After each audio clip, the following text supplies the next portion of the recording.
not only was I not getting paid, but I also was driving an hour and 15 minutes every single day. Another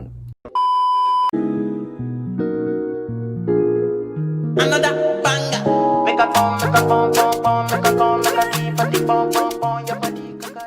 Hi everyone, welcome back to Deerenee's The OT Chronicles. Thank you so much for clicking on this video, and don't forget to do those big 3 things for me.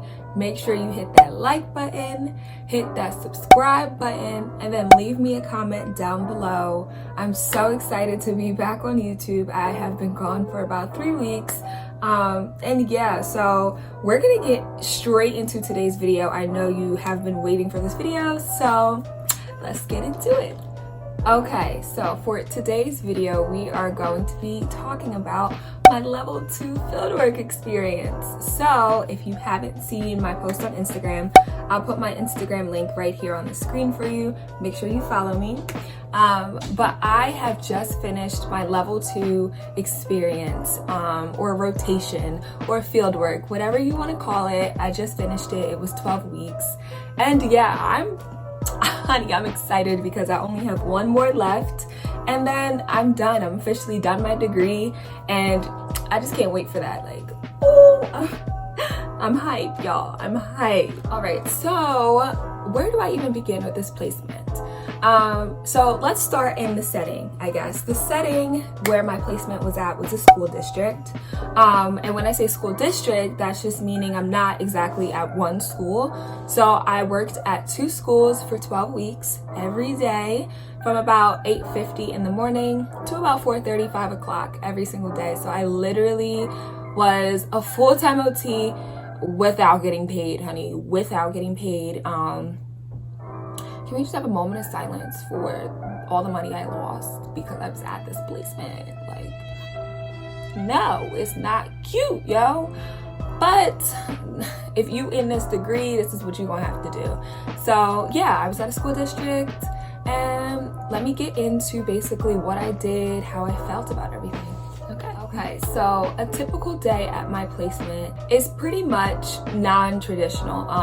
And I say non-traditional because my placement, due to COVID, shout out COVID, homegirl really just messed it up for me. So my placement actually started virtually.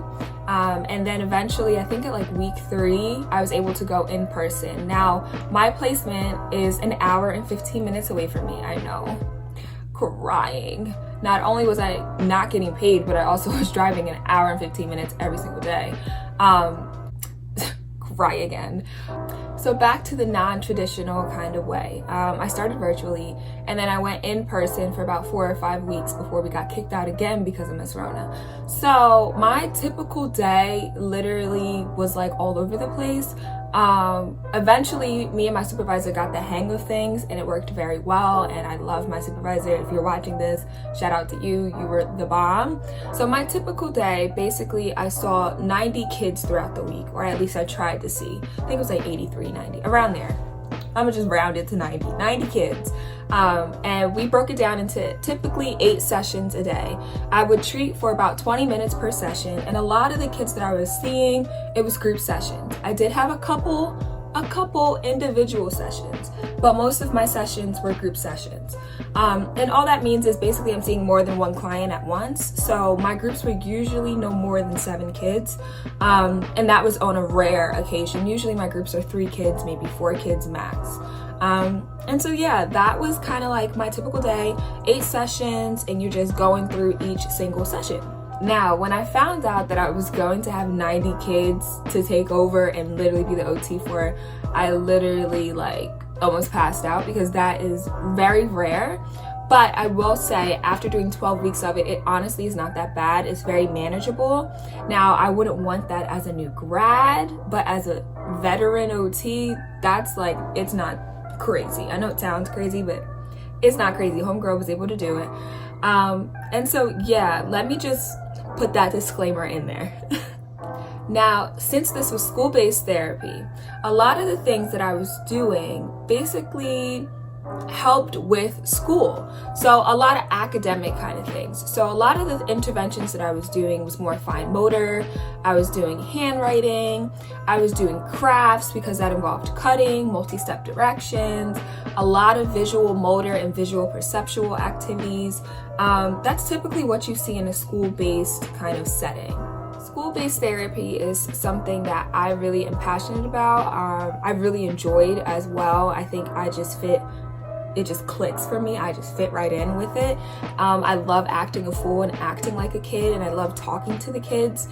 And I think that's something that a pediatric occupational therapist needs to have. So if you want to be a pediatric OT, work on them skills. Don't be afraid to get on the floor, play with the kids, have your little kid voice. I had my pediatric voice. And it kind of just happens naturally. So the type of diagnoses that I kind of treated or provided interventions to were autism spectrum disorder, Down syndrome, a deletion syndrome. When I say deletion syndrome, basically that's the umbrella term, or genetic syndrome. That's the umbrella term. So I had 3 students that had that kind of syndrome or that kind of diagnosis. However, it was different based on what kind of chromosome was deleted. And then also I had a lot of learning disability. Yeah, I think that was pretty much it that I kind of had. Okay, so now I'm going to get into how my overall experience went. If I had to grade my experience, I would definitely grade it like an A-.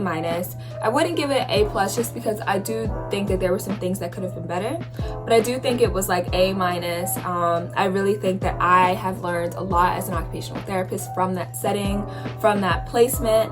I definitely think that now I have a better understanding of what school-based OT is, and honey, when I tell you, that is my jam. Like, school-based OT is my jam. I came up with a lot of cool interventions. I was challenged in so many ways, and now I just feel like I really just have everything made sense.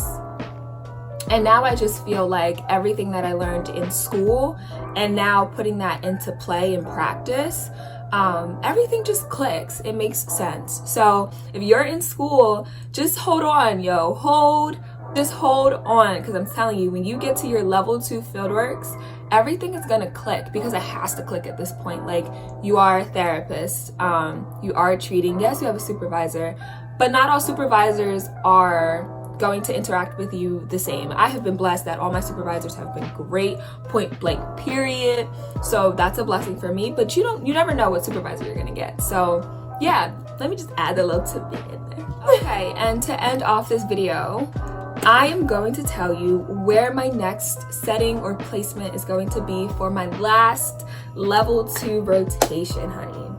Drum roll, please. It's in hand therapy. So I am going to be a occupational hand therapist, honey. Now, when I tell you, hand therapy was really not something that I wanted to get into, and I'm slightly nervous, I would be lying. So I'm going to tell you that I am very excited for this opportunity, because I feel like these are skills that I need as a therapist. However, I would be lying if I said I was not nervous. I am completely nervous. I have to study a lot of different diagnoses now, study splinting. It's a change. It's a big change from pediatric occupational therapy to now me working with adults and older adults, and I'm literally working with hands. So it's different. It's very different, but I am excited and up for the challenge. All right, so that is the end of today's video. Thank you so much for clicking on the video, staying, watching, hanging out with me.